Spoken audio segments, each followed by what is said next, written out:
मंगळवारी पीएन लोकेश यांनी महसूल अधिकाऱ्यांनी कर्ज वसूल करणाऱ्यांसोबत झालेल्या बैठकीत महापालिकेला कर वसुलीची माहिती दिली। सध्याचा कॉर्पोरेशन कर 50 कोटी रुपये आहे। जुलै महिन्यापर्यंत मुदतवाढ देण्यात आली आहे। तसेच ऑनलाईन कर भरण्याची सुविधा देखील देण्यात आली आहे।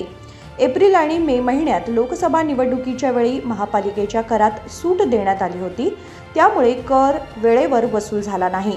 सरकारने जुलै महिन्यापर्यंत 5% कर भरण्यापासून सूट दिली आहे।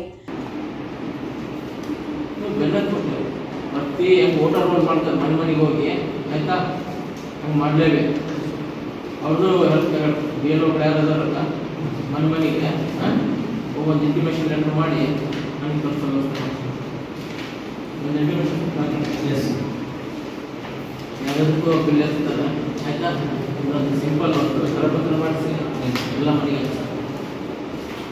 ಕಡ್ಡಾಯವಾಗಿ ಹೆಂಗೆ ಈ ಕನ್ನಡ ಬೋರ್ಡ್ ಕೆಲಸ ಮಾಡಿದ್ರಲ್ಲ ಹಂಗಾಗ್ಬಿಟ್ಟು ಹೋಗಿ ಅವ್ರಿಗೆ ಕೊಟ್ಟು ಅವ್ರು ಲೆಟ್ರ್ ಕೊಟ್ಟು ಸೈನ್ ತಗೋತಾರೆ।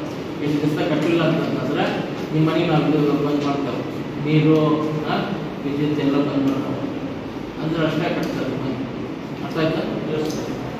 ನೆಕ್ಸ್ಟ್ ಒಂದು ಇಂಟಿಮೇಷನ್ ಲೆಟರ್ ಇಮಿಡಿಯೇಟ್ಲಿ ಸರ್ ಹೇಳಿದಂಗೆ ನೀವು ಮೊದಲು ಡ್ರಾಫ್ಟ್ ಮಾಡ್ಬೋದು। Yes. Sir, 2139 ಸಿಗ್ವಾಡ್ರ ಅಲ್ಲ ಒಬ್ಬರು ಅರೈ ಮಾಡ್ತೀನಿ ನೆಗೋಷಿಯೇಟ್ ಒಂದು ಅರೈ ಸರ್ ಒಂದು ಅರೈ ರಜೆ ಇರಲಿ ಒಂದು ಅರೈ ಅಲ್ಲ ರಜೆ ಇರಲಿ ಏನಾಗಲಿ ಮಾಹಿತಿ ತಗೊಳಕ್ಕೆ ಅವ್ರು ಕೆಳಗೆ ಆಗಿಲ್ವಾ ಲೈಟ್ ಇದೆ ಅದೇ ಡೈಲಿ ತಗೊಳಲ್ವಾ ಮಾಹಿತಿನ ಬೇರೆ ಕಡೆ ಹೋಗಿ ಈಗ ಬಂದ ಅರೈ ಸರ್ ಕೋರ್ಡಿನೇಟ್ ಮಾಡಿ ನೆಕ್ಸ್ಟ್ ಮೀಟಿಂಗ್ ಹೇಳಿದ್ರಂತ जनतेने लवकरात लवकर 30 कोटी रुपये देय कर्जाची पूर्ण वसुली झाल्यास शहराच्या विकासाला गती येईल असे ते म्हणाले।